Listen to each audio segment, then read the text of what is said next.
السلام علیکم ورحمۃ اللہ۔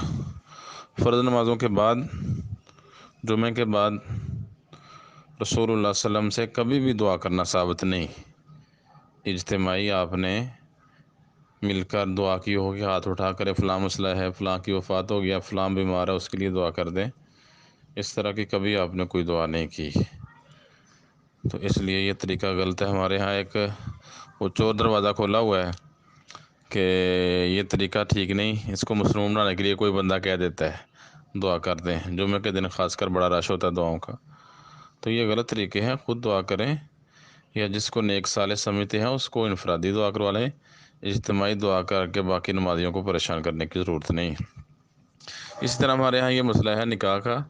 نکاح میں جو ہے وہ باقاعدہ اجتماع دعا ہوتی ہے، بلکہ بڑے دور دور سے جو ہے وہ نکاح خواہ منگوائے جاتے ہیں۔ کوئی جماعت کیا کہہ لو کہ امیر ہوتا ہے، یا کسی حلقے کا معروف خطیب، شیخ الحدیث، اس طرح کی باتیں اللہ کے رسول کے دور میں نہیں تھی یہ تکلفات۔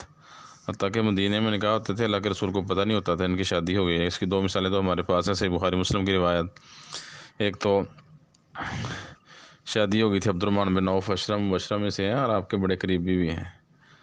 شادی ہو گئی، اللہ کے رسول کو پتہ ہی نہیں، تو ان پہ زعفران کا نشان دے کے پوچھا نکاح کر لیا؟ کہتے ہیں ہاں جی نکاح کر لیا۔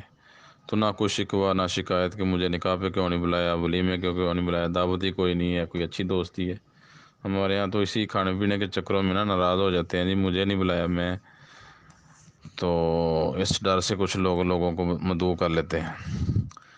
دوسرا، جابر رضی اللہ تعالیٰ عنہ کی شادی ہو گئی تھی، تو شادی کا پتہ کوئی نہیں تھا۔ غزوے سے واپسی آتے ہوئے اللہ کے رسول نے پوچھا تھا تیرا نکاح ہو گیا؟ اس نے کہا ہاں نکاح ہو گیا۔ کہا کس سے شادی کی؟ کنواری سے، باقرہ سے، کنواری سے شادی شدہ نے؟ جی میں نے بیوہ عورت سے شادی کی ہے۔ بہرحال یہ تکلفات نہیں تھے۔ دوسرا مسئلہ جو ہے وہ نکاح کے بعد جو ہے وہ اجتماعی دعا کا ہوتا ہے۔ تو دعا اللہ کے رسول نے جو دی ہے وہ ہم دیتے نہیں، تو ہاتھ اٹھا کے لمبی چوڑی دعائیں شروع کر دیتے ہیں۔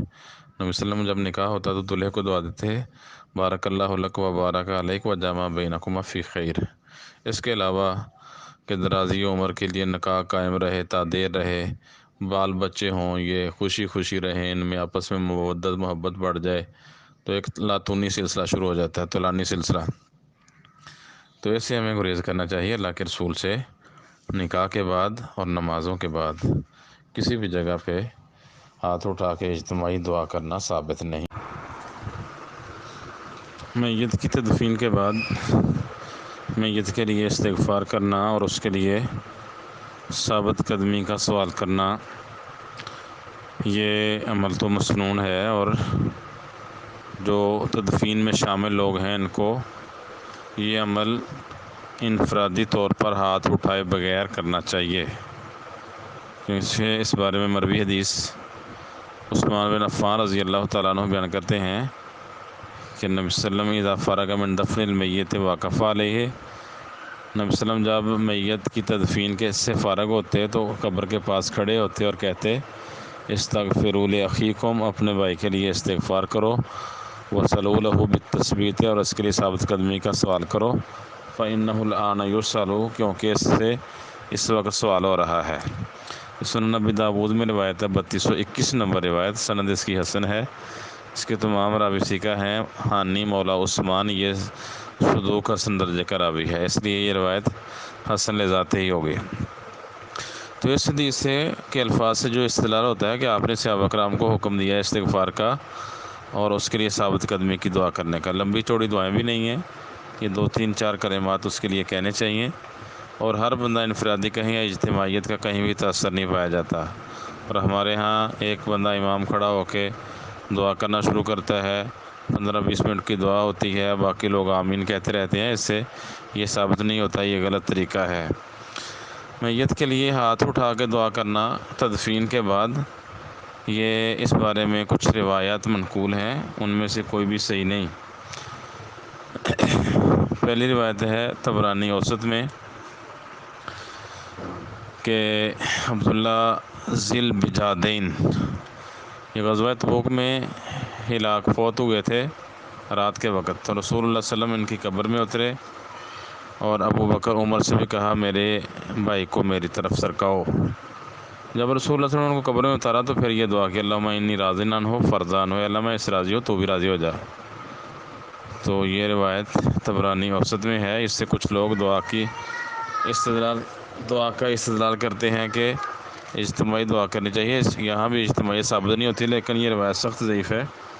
اس میں ابراہیم بن علی بن حسن بن نبی رافع ضعیف راوی ہے، اور کثیر بن عبداللہ بن عمر الموزنی یہ متروک راوی اور ان کے والد مجہول ہیں۔ تو یہ سخت ضعیف روایت ہے، قابل استدلال نہیں۔ دوسری روایت مسند بزار میں ہے، اس میں بھی اسی عبداللہ ذی البجادین کا ذکر ہے کہ نبی صلی اللہ علیہ وسلم نے ان کو قبر میں اتارا، ان کی تدفین کے بعد قبلہ رخ ہوئے اور یہ دعا کی اللہم انی امسیت عنہ راضیا، اللہ میں ایسے راضی ہو چکا ہوں تو بھی اس سے راضی ہو جا۔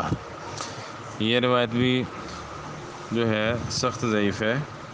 اس میں عباد بن احمد الزرمی اور محمد بن عبد الرحمن بن محمد بن عبید اللہ الزرمی اور ان کے والد 3 راوی متروک ہیں اور عامش مدلس راوی ہیں۔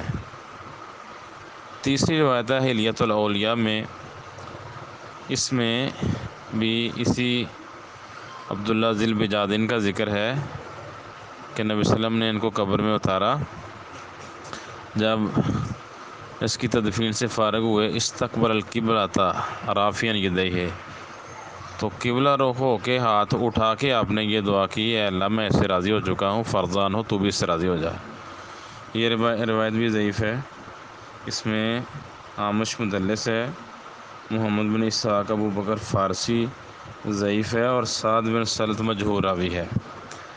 تو اس مفہوم کی کوئی بھی روایت کہ میت کی تدفین کے بعد اجتماعی دعا ہاتھ اٹھا کے یہ کرنا رسول اللہ صلی اللہ علیہ وسلم سے ثابت نہیں، بلکہ مفتی اعظم ابن عثیمین ان کا یہ فتویٰ ہے، مجموع فتاوی و رسائل العثیمین 17ویں جلد سے 171 صفحے پہ لکھتے ہیں میت کے لیے دفن کے وقت بلند آواز سے دعا کرنا یہ بدعت ہے، کیونکہ رسول اللہ صلی اللہ علیہ وسلم جب میت کی تدفین سے فارغ ہوتے قبر پہ کھڑے ہو کے کہتے تھے اپنے بھائی کے لیے استغفار کرو، اس کے لیے ثابت قدمی کی دعا کرو کیونکہ اس سے سوال ہو رہا ہے۔ تو کہتے ہیں اس سے بس ہر انفرادی دعا ثابت ہوتی ہے بغیر ہاتھ اٹھائے۔